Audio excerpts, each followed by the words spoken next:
And good afternoon. This is Ken Kreitzer for CBSI and CBSI Talking Business, our interview program highlighting our team at CBSI. We provide insurance-based benefits in the credit card payments industry. And today we have a chance to talk to Malcolm McLaren, who is the chairman of McLaren Engineering.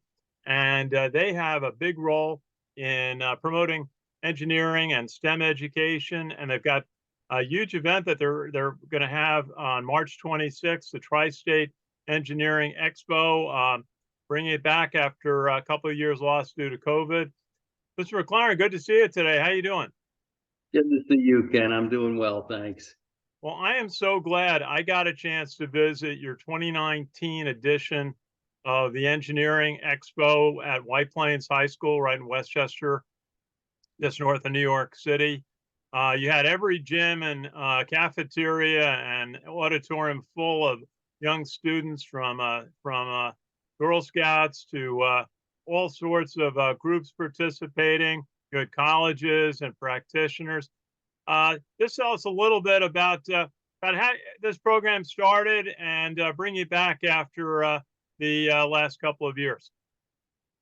Well, it is a labor of love, I'll say that. And it all started probably 16, 17 years ago. I used to visit the high schools and talk to the students about what careers they might want to pursue. And I was perplexed because I'd talk to the students and ask if, who wants to be an engineer? Nobody, everybody wanted to be a doctor or finance or lawyer or anything else. And I asked them, do you know what engineers do? No, nobody knew what engineers did. Nobody really understood why they're taking math and physics and chemistry and all these sciences for all their school careers. So I thought there was a real disconnect. What do people need to know about engineers? What do they do? And how do we connect the students with the real world? So we put together this Engineering Expo with the idea that students come in and they talk to actual practicing engineers and find out what they do. What's your day-to-day like? How do you actually use math and science and all these things that you've learned over the years? And it started very slowly. I think we had our first one over in Dominican College. We had about 60 or 70 tables. The last time we did it, we had, which was in 2019 before COVID, we probably had about 4,000 people come through. That would be students, their parents, the presenters. It was just a great day.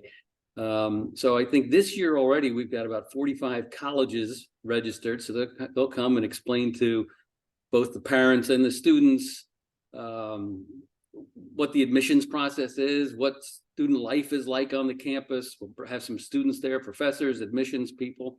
We've got about 50 or 60 technology businesses who are there talking about what engineers do. What happens when you actually become a practicing engineer. And the idea here is to reach to the students from middle school to high school and try to bring them into this realm of what engineers do.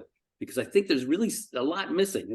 There's a lot of great STEM teaching and STEM initiatives out there, but I'm not sure it really touches, how do you put that to use?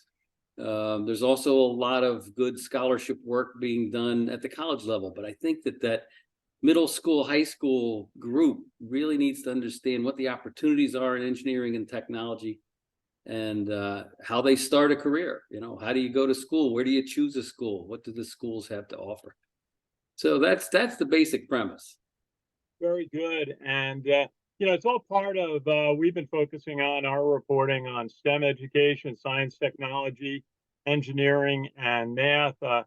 So important in many facets of life, from military, from infrastructure to just artificial intelligence, which we're using in business now.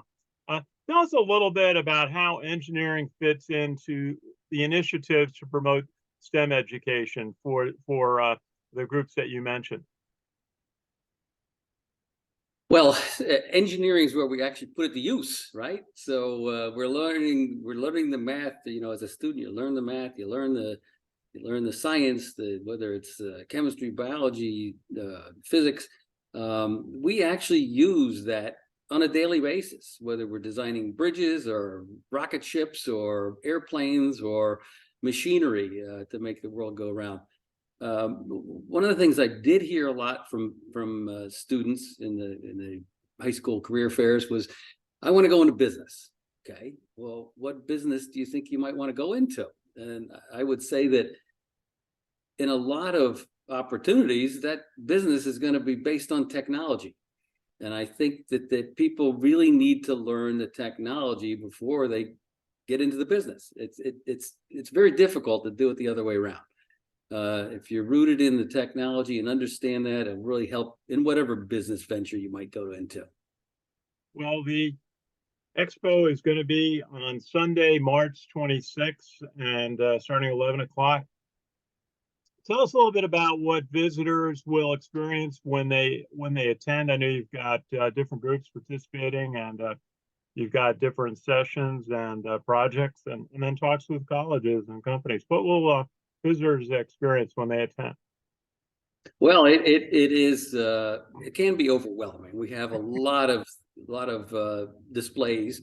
We have one section in the cafeteria, which is run by the Techno Chicks, who do a tremendous job reaching out to the middle school age students with some real hands-on things. We've got some Lego displays and Lego building things.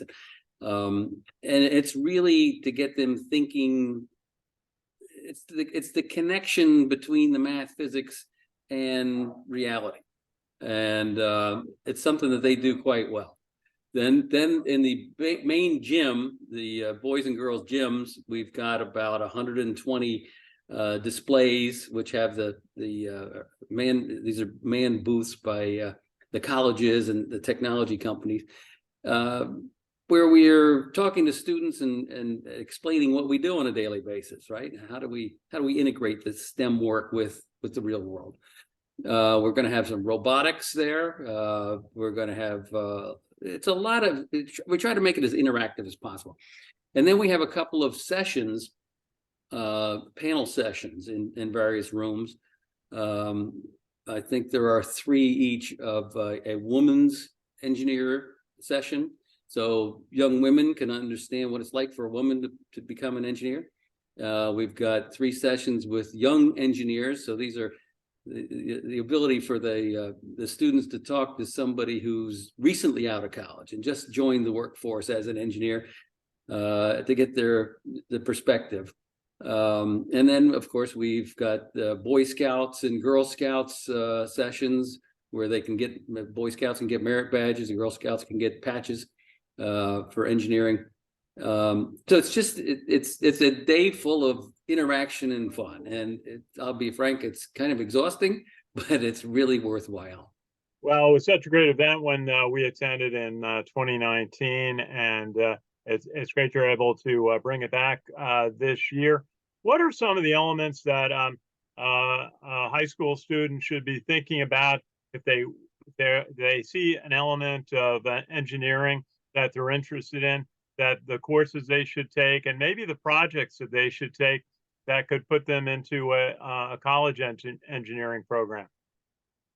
Well, that's why we bring the colleges there, right? We've got, and some of the best college displays are when we have a professor, some students, and some admission folks all together, so they can give those differing perspectives.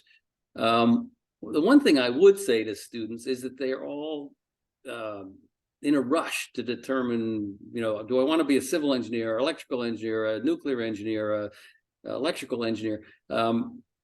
There's time for that. Sure. The educational process is very good that way. You go to college and you go to engineering school, and first you decide, well, do I like engineering or not? And then you say, well, I like this electricity stuff, or I don't like this chemistry stuff, or I do like the mechanics. And you find yourself on a path towards something that really suits you. And I found that, you go in with some preconceived ideas and you come out going, hey, I'm a civil engineer. This is what I like, And so I would say it's a natural growth that the colleges do well. But that's the purpose of this event, is so that the students can actually interact with the colleges and learn a bit more about that whole process. Very good. We see a lot of, we cover West Point and cover their engineering department, and they have the civil and mechanical engineering, but also electrical, chemical, and systems engineering. And I was just at an event with Patrick Murphy, the former Undersecretary of the Army. He talked about a need in the federal government for 60,000 employees to work on cyber, on data security and data management. And I work in banking, and every bank is really doing a lot of data management. How do you feel? How is that kind of a new element that you may have you've observed during your career about the growth of kind of the data management field? Well, if I can make a confession, I started my engineering practice with a slide rule. And so I've seen some tremendous advances in computer technology over the years, from analysis to, to some great graphic input and graphic interaction. But cyber, yes, that's something that's grown on in the last 5, 6, 7 years that we've seen a tremendous need for. The people who are working in cyber and doing all that coding type of work have that STEM mentality, if you will, right? And a lot of those will graduate from engineering schools in computer science. Very good. I always watch that movie Apollo 13, where the engineers have the slide rules out, the early 1970s, finding a solution for that mission. I actually had an uncle who grew up in Pelham, who was a Navy pilot in World War II and an engineer from NYU. And he worked at Grumman when they put a man on the moon and, on the lunar excursion module. And he would appreciate what you're doing. What's the best thing about working on this project? It takes a lot of time, energy from your company and many others to put this event together. It's going to be March 26th at White Plains High School. What's the best aspect of this for you? It's so rewarding at the end of that day to have seen students come in, sort of, I'll have to admit, some of them are dragged there by their parents. And then when the parents say it's time to go, they say, wait a minute, I got 15 more booths to see. I think I want to be a mechanical engineer, or I want to be an aeronautical engineer. And to see these light bulbs flashing on, to see them realize there is a real connection between what they study in school and the real world. Very good. And just mention a little bit about your company, McLaren Engineering, based in New Jersey. You've got offices around the world, I saw. Tell us a little bit about your company, some of the projects you've supported. Oh, well, we've done a lot of different things. We have several different divisions. We design bridges and buildings, high-rise buildings, do some civil highway work. We have one particular division that does entertainment engineering, where we design all the rigging and mechanical things for Broadway shows and touring concert shows like the Rolling Stones or Bruce Springsteen, or you name it, we've done them. We do a lot of construction engineering. One of the really interesting things that I'm fond of is that we've, over the past 30 years, we've been very involved in the resurrection of New York's waterfront. So much has changed in New York's waterfront.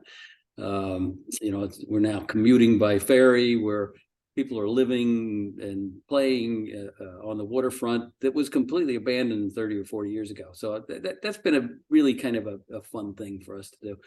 But we design high-rise buildings, the structures of high-rise buildings, design bridges. We do the construction engineering to make sure that they get built properly. So it's a challenge, and we do a lot of different things. We have, probably 1,000 projects a year, some large, some small, but all challenging. And so we've enjoyed that. Well, I one of your projects is the little island in the Hudson River off of Lower Manhattan, just north of the World Financial Center. That's a great use. It was built on an old pier and put together by a number of civic organizations and individuals. And that's a standout place to visit. I'm looking forward to going to an event down there very soon. Well, I hope you do enjoy it. It is unique. Okay, well, Mr. Malcolm McLaren, who is the chairman of McLaren Engineering, and a lot of the energy behind the Engineering Expo, the Tri-State Engineering Expo, that's going to be at White Plains High School on March 26th. So we'll have the link to get more details on that. And great to talk with you. Any final thoughts today? No, we hope you'll be there and bring your friends. Okay, I think it's a great event to try to connect students with technology. We appreciate it. Will do. Very good. A great activity, and we're glad to support. And good to meet you today, and see you again. And this is Ken Kreitzer for CBSI Talking Business. Thank you for watching. Have a great day. Thank you, Ken.